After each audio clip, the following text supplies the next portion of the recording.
먼저 첫 번째, 김용 전 부원장이죠. 김용 전 부원장이 왜 나왔느냐, 기사 같이 볼까요? 이 최측근 김용 보석 중에 북콘서트, 여서울시장 후보들을 초청했다라는 겁니다. 김용 전 부원장 지금 현재 2심이 끝나고 현재 보석으로 밖에 나와 있는 상태죠. 그런데 이 상황에서 북콘서트를 지금 하고 있다라는 거예요. 그리고 이 북콘서트에 지금 민주당의 서울시장 후보들을 다 초청을 했다라는 건데 여기 밑줄 좀 같이 보겠습니다. 1부 행사는 김 전 부원장의 근황과 책에 대한 토크, 그리고 2부 행사는 대통령의 꿈, 서울의 꿈이라는 주제로 박주민, 박홍근, 서영교, 전현희, 정원호 구청장 등 서울시장 후보들과 같이 진행을 한다라는 거예요. 네. 이게 여야를 떠나서 사실 북콘서트는 많이들 하죠. 이창근 위원님. 근데 북콘서트를 하는데 사실 지금 현직 의원도 아니고 그 의원이 아닌데 아닌 상황에서 북콘서트 오세요. 그러니까 전부 중진이거든요. 최소 중진. 이 사람들이 다 이렇게 후보들이 온다는 건데 이거 어떻게 보십니까? 굉장히 바람직하지 않죠. 저것은 이재명 대통령의 측근이기 때문에 가능하다고 이렇게 생각할 수 있는데 사실은 지금 현재 보석 중이잖아요. 그리고 2심까지 징역 5년이에요. 네. 뇌물 7천만 원이 인정이 됐거든요. 근데 본인이 마치 전국 순회 5번을 한대요. 대권 주자 마냥 하는 거거든요. 근데 거기에 또 서울시장 후보들이 줄줄이 간다는 거잖아요. 굉장히 바람직하지 않죠. 물론 보석을 할 때 거주지 제한을 하고 거주지 제한이 외출까지 제한을 한다는 건 아니지만 사실 이거는 외출을 넘어서는 본인의 정치 행사잖아요. 근데 과연 보석 취소를 할지 수사기관에서 어떻게 행동을 할지 지켜봐야 되는데 대통령의 측근이기 때문에 이것을 봐주게 한다. 그리고 이것을 마치 줄 세우게 한다. 네. 이렇게 가는 것은 아마 두고 대통령한테 부메랑으로 다시 돌아갈 거예요. 예.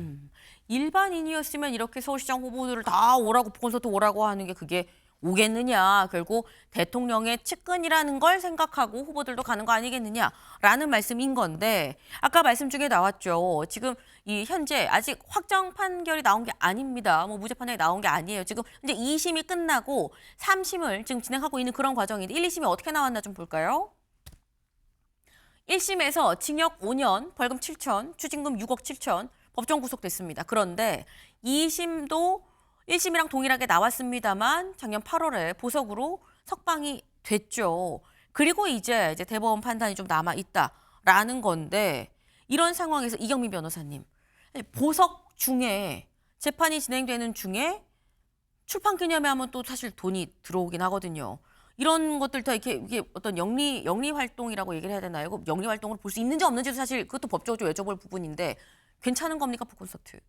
이게 이제 보석을 했을 때 그 조건 자체가 네. 이제 5천만 원 보증금과 함께 주거지 제한. 그러니까 본인의 집에서 이제 계속해서 이제 어쨌든 주거지가 이제 일정하고 그다음에 뭐 해외여행을 가거나 했을 때는 신고를 하고 그다음에 이제 뭐 출석을 요한했을 때 소환을 요청을 했을 때 거기에 응할 것. 이게 세 가지가 크게 조건이었는데 네. 북콘서트를 한다는 것은 사실은 이제 주거지 제한이 법원에서 말을 하기로는 뭐 외출까지 제한을 하는 의미는 아닙니다. 아니고 그러면 이제 어느 부분이 걸릴 수가 있냐면 증거인멸의 우려. 그러니까 이제 그때 당시에 이제 보석 조건을 내걸 때에도 증거를 인멸을 하지 아니할 것을 이제 요청을 했거든요. 그 말인즉슨 지금 북콘서트에서 이제 나오는 그런 인물들하고 마주치는 걸 봤을 때 네. 어쨌든 본인이 이제 뭐 정치적인 뭐 앞으로의 생각이 있는지는 모르겠지만 정치와 관련된 그래서 이제 특히나 지금 문제가 되는 것들이 정치자금법 위반이고 사실은 이제 큰 틀에서 보면은 이제 관련자들하고 이제 말을 맞출 가능성도 배제를 할 수가 없는 것 같거든요.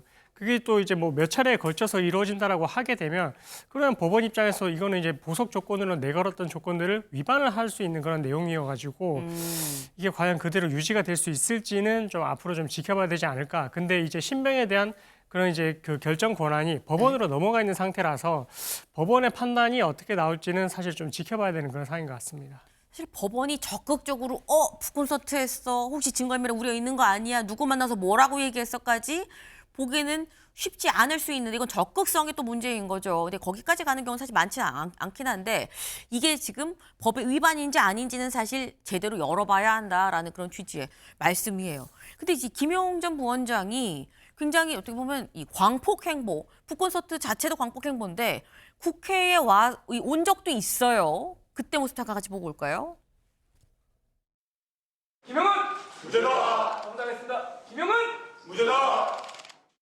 저 김용이라는 개인의 억울함이 아니라 대한민국 역사상 그동안에 많은 검찰들의 조작 행위가 있었습니다. 3년 전에 이재명 대표를 잡으려고 사건을 조작했는데 결국은 못 잡았습니다. 그래서 3년 후에 작년 12월 3일 날 저는 내란이 일어났다고 생각됩니다.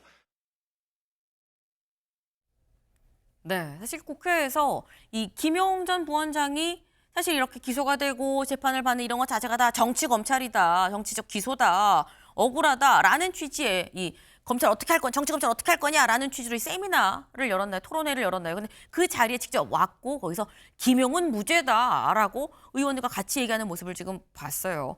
서영주 대변인님.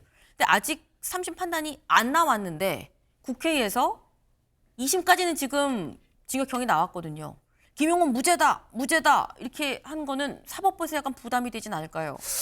그러니까 이제 그 무죄라고 주장하는 것들이 최근에 드러난 중앙지검의 그 조작, 진술, 뭐 이런 심리적 압박에 따른 또 진술 이런 증언들이 쏟아져 나왔기 때문에 김용은 무죄다라고 얘기하는 거예요. 그래서 사실 검찰 TF를 만들어서 민주당에서 지난 윤석열 정부에서 이재명 당시 대표 측근들을 수사로 엮어내고 대장동 사건들의 몸체 자체가 사실상 지난 뭐 고위 검찰들 위주로 50억 클럽이라고 우리가 지칭했던 사람들은 수사가 되지 않고 야당 대표 측근들의 수사가 집중됐던 부분들인데 뭐 유동규도 그렇지만 남욱 뭐 이런 분들이 진술을 완전히 바꿨습니다.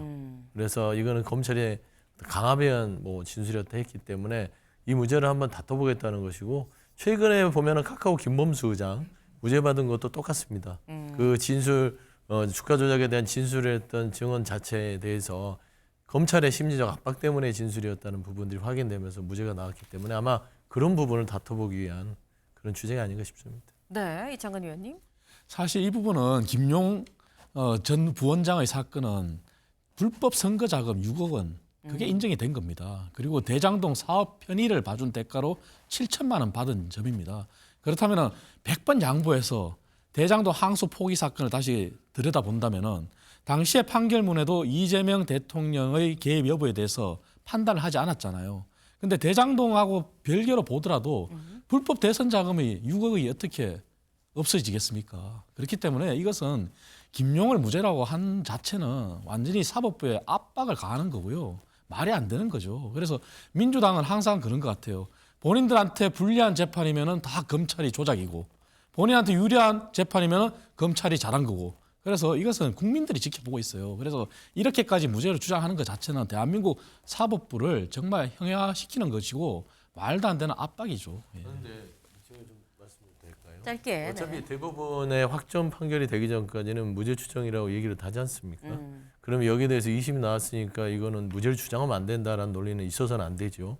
그리고 사실상 보면 남욱 씨도 변호사예요. 대장동에 엮여 있는. 네. 그분의 진술 자체가 명확합니다.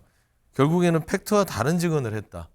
그리고 사실상 김용 전 지사에 돈을 전달했다는 건 몰랐다. 이런 얘기들이 쏟아져 나옵니다. 그러니까 결국 남욱이라는 사람이 검찰에 회유됐던 부분들을 스스로 자백하는 차원이기 때문에 저는 대법원에서 이게 법리적으로 이게 증거가 없이 증언으로만 지금 2심까지 온 거란 말이에요. 네. 그래서 한번 다퉈볼 만한 건데 그거를 무죄라고 주장하면 안 된다라고 하는 것은 좀 과하지 않냐 싶습니다. 네.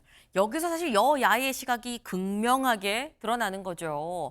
아니 지금 1심, 2심이 이렇게 중형이 나왔고 좀 추징금 6억 7천까지 나왔으면 이거는 받았다고 본 거 아니야 라고 얘기를 하는 거고 아니야 이거 지금 진술이 바뀌고 있잖아 이거 어떻게 될지 몰라 라고 지금 말씀을 하시는 건데 결론은 대법원에서 어떻게 나오느냐 무죄 취지 파기환송이냐 그대로 인정을 하느냐 여부에 달려 있겠죠. 지켜봐야 될 것 같습니다.